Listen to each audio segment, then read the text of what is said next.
Bonjour à tous, bienvenue dans cette nouvelle vidéo.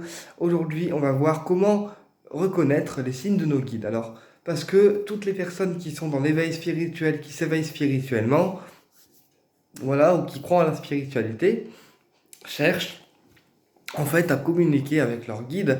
Voilà, donc comme j'expliquais dans d'autres vidéos précédentes, le mieux c'est de communiquer avec eux à voix haute, puisque quand on parle à voix haute, que ce soit un guide, un archange ou un défunt, la parole elle a plus de puissance que la pensée qu'on va avoir envers le guide, envers le défunt ou envers l'archange ou encore même envers les anges.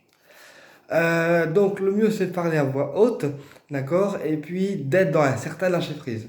C'est-à-dire qu'on a fait la demande au guide, d'accord, on a demandé ce qu'on voulait, et bien après on lâche prise, d'accord, et on laisse les guides aussi pouvoir nous répondre. Donc, comment les guides nous répondent? Alors ils vont nous répondre à travers une situation, voilà, à travers une situation euh, où on va avoir parfois le nom de l'archange ou le nom de l'ange qu'on aura invoqué. Par exemple, moi parfois il m'est arrivé d'invoquer l'archange Gabriel pour apaiser le mental, pour dénouer aussi des situations. Et puis dans une conversation, j'entends ah, l'archange Gabriel, c'est l'archange que j'appelle tout le temps. Voilà. Et 2 jours avant, j'avais demandé à Gabriel de m'aider par rapport à certaines situations. Donc ça, c'est un signe que l'archange vous a entendu et qu'il passe en fait à travers une personne ou à travers une conversation pour pouvoir vous montrer qu'il vous a entendu. D'accord? Ensuite, les signes des guides. Eh bien, c'est aussi en fonction de ce qu'on a demandé. Eh bien, quelques jours après avoir fait la demande, on va avoir une personne qui va résonner en fait à la même énergie que nous et qui va avoir les capacités de pouvoir nous aider en fait en fonction de ce qu'on lui a demandé. Donc, en fonction de votre demande, la personne que vous allez rencontrer, eh bien, elle va pouvoir vous aider parce que peut-être elle sera dans le même domaine que vous, peut-être qu'elle sera encore un peu plus expérimentée que vous et peut-être qu'elle va vous donner les clés face au problème que vous essayez de résoudre ou à la chose que vous essayez de chercher, tout simplement. Donc voilà, les guides peuvent aussi envoyer des personnes sur votre chemin qui vous donnent des clés face au problème que vous avez ou face à la situation que vous voulez résoudre, voilà, ou euh, face à ce que vous voulez faire. Voilà, je prends un exemple. Si par exemple vous manquez de confiance en vous, d'accord? Si par exemple on manque de confiance en soi, on n'a pas confiance en soi, on se dénigre tout le temps, eh bien les guides, si on demande d'avoir plus de confiance en nous, ils vont nous envoyer des personnes qui vont être solaires et des personnes qui vont nous redonner confiance en nous. Et par exemple, un coach en image pour avoir une meilleure image en fait de soi. Voilà, donc ça c'est tout ce que les guides peuvent en fait nous envoyer. Et puis, parfois aussi, j'ai des personnes qui ont parlé à leur guide et qui, quelques jours après, ont vu une lumière dorée, donc une lumière archangélique dorée. Donc, c'est-à-dire que ils ont vu la lumière en fait face à eux, une lumière dorée qui coulait sur eux et qui a été visible en fait pour eux. Alors, la lumière dorée, elle a deux significations. Soit c'est la lumière de Jésus, donc du Christ, qui vient en fait en protection pour vous protéger ou pour répondre aussi à votre demande, ou soit c'est l'archange Métatron avec son rayon doré qui se manifeste, voilà, pour vous montrer qu'il a bien entendu votre demande, qu'elle a été prise en compte et que son rayon, il est là pour vous apaiser. D'accord? Donc ça, c'est très très rare quand les archanges ou les guides font ça, quand ils montrent leur lumière ou leur rayon, mais ça veut dire que la demande elle a été prise en compte et qu'elle a été faite au niveau du cœur et aussi que là-haut, ils ont estimé que la personne avait assez de capacité spirituelle pour pouvoir en fait qu'il se montre, tout simplement. Puisque un archange, un ange ou un guide, il a une vibration qui est très très haute, d'accord? Et du coup, c'est très très rare qu'on pas qu'on les voit, mais qu'on ait un dialogue avec eux en fait. Surtout pour les personnes débutantes. Voilà, nous les médiums, on a l'habitude de dialoguer avec eux parce que dans les consultations de voyance, dans les soins, Dans les contacts défunts, parfois aussi, on a les défunts plus les guides qui sont des intermédiaires qui nous accompagnent. Voilà. C'est eux qui décident en fait si le défunt il est autorisé à venir ou au contraire s'il ne veut pas venir. Voilà, parce que des fois ça arrive qu'un défunt ne veuille pas venir en consultation parce qu'il n'a rien à vous dire, parce qu'il estime on a assez de protection ici terrestrement pour pouvoir être suffisamment protégé, ou alors qu'on a suffisamment de personnes qui est autour de nous pour nous protéger.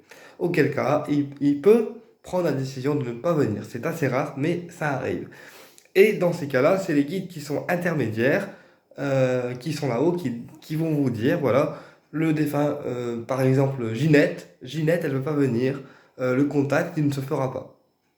Et nous, médiums, on est obligé de dire à la personne que le défunt ne vient pas. Voilà. Ça arrive souvent en conférence médiumnique que parfois certains défunts ne veulent pas venir. Voilà, ou parfois qu'on attend un message en particulier d'un défunt en particulier. Et puis on est tellement dans l'attente que finalement c'est une autre personne qui vient en fait. Voilà. Euh, un autre défunt qui vient. Donc même parfois, si on a une photo d'un défunt en particulier, ça peut tout à fait être un autre défunt qui arrive vers nous pour nous délivrer un autre message. Euh, voilà, comme moi parfois, dans les contacts défunts, eh bien, il m'arrive d'avoir deux défunts à la fois. Voilà. Dans ces cas-là, je transmets les deux messages en même temps. Bon, bref.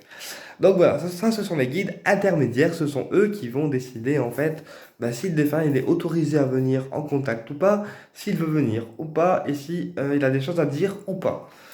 Maintenant, pour les personnes qui sont débutantes, donc moi ce que je conseille, c'est de leur parler à voix haute, voilà, comme à un confident, comme à un ami, eh bien on confie en fait nos problèmes au guide, d'accord, et on demande au guide de nous aider, puisque si on ne demande pas à aller au guide, si on ne demande pas là-haut de nous aider, naturellement, ils ne le feront pas. Pourquoi? Parce qu'on a toujours, en fait, notre libre arbitre, et que si on ne demande pas de l'aide là-haut, ils ne le feront pas. La seule personne qui est autorisée à vous aider, en fait, là-haut, c'est l'ange gardien, c'est celui qui vous accompagne, en fait, qui vous accompagne tous les jours, tout au long de la vie, et c'est lui qui va agir, en fait, sans votre permission, et sans que vous avez besoin de lui demander, tout simplement. Mais tout ce qui est guide céleste, oui, les guides, les archanges et les anges, si on ne les appelle pas, si on ne leur demande pas, ils n'interviendront pas, tout simplement.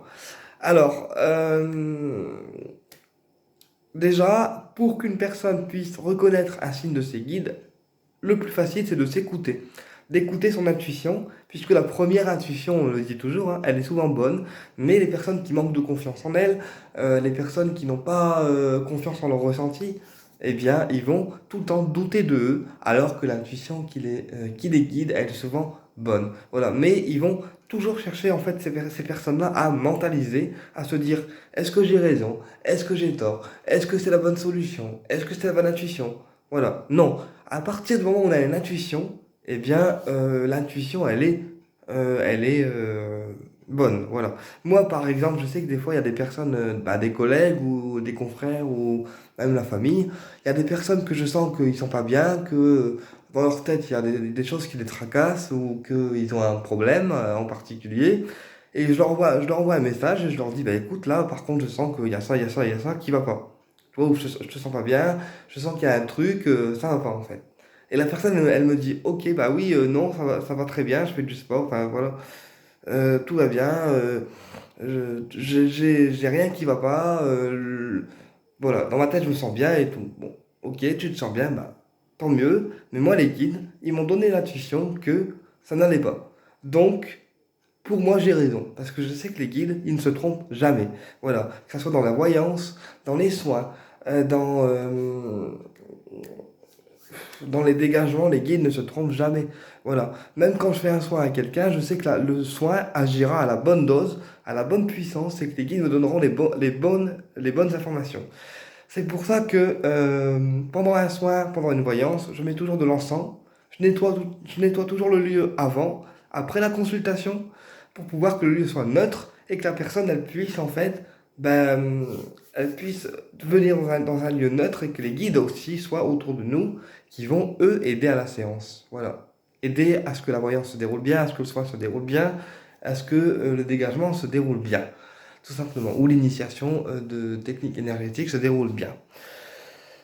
Voilà. Donc plus on va parler aux guides, plus ils vont nous écouter, plus ils vont nous aider. Après, quand on veut que les guides interagissent avec nous, eh bien c'est important de lâcher prise, d'accord? D'avoir un lâcher prise total sur la situation, sur la demande qu'on a faite, d'accord? Et c'est là qu'ils vont commencer à interagir avec nous pour pouvoir nous répondre à nos demandes. Donc là, il faudra être attentif, mais sans non plus rentrer sans non plus psychoter en fait. Il faut être attentif aux signes, d'accord, mais sans non plus se dire ah bah voilà, j'ai demandé ça, il m'est arrivé ça aujourd'hui. Non, il faut être attentif, mais sans rentrer dans une psychose. Laissez faire les guides, ils sauront quel signe, quelle personne, quelle situation et quelle synchronicité vous envoyez pour vous dire ok, bah là c'est sûr qu'avec ça, ce qui m'a envoyé là, les guides, c'est sûr que j'ai une réponse. Voilà. Vous voyez? Euh, il faut que les guides vous envoient les bonnes situations, les bonnes personnes, les bonnes énergies qui font que vous, en tant que personne, vous ne puissiez plus douter de vous, ni des guides, tout simplement. Et qui, voilà, par exemple, si on cherche à recontacter quelqu'un et que il répond pas au message et qu'on demande au guide que on reveut un contact avec cette personne et que quelques temps après il nous recontacte, voilà, on sait que c'est une réponse de la part des guides puisque il n'y avait aucune raison que cette personne nous recontacte. Par exemple, c'est un exemple.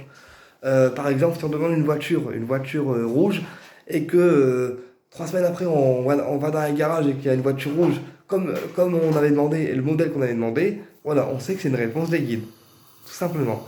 Alors, les guides passent par différents canaux, donc ils peuvent passer par le rêve, voilà, pour les personnes qui ont du mal à lâcher prise et du mal à lâcher le mental, ils peuvent passer par le rêve, voilà, pour donner des intuitions, des informations, ou des rêves aussi prémonitoires, qui vont répondre à votre question.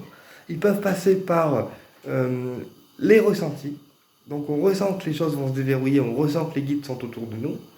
Ils peuvent vous faire sentir aussi leur énergie par du froid, un grand froid, comme un petit peu un froid archangélique et un froid de soin, je dirais, puisque les guides peuvent aussi vous faire sentir leur force énergétique à travers du froid. Euh, Qu'est-ce que j'allais dire? Et ils peuvent passer par différents canaux comme la télévision, une personne, une conversation, le rêve, une musique, un signe en particulier qui vous est en fait familier, ou voilà, ils vont vous mettre sur la voie selon ce que vous avez demandé. En plus, c'est vos guides à vous, donc les guides n'ont pas de nom, les guides n'ont pas de nom, d'accord? On peut les appeler, bah, voilà, par exemple, s'il vous plaît les guides, j'ai besoin d'éclaircissement par rapport à telle situation. Et les guides vont automatiquement se reconnaître, ils vont attendre que vous lâchiez prise et puis ils vont vous aider. Tout simplement. Eh bien écoutez, au plaisir de vous avoir renseigné et je vous dis à très bientôt pour une prochaine vidéo.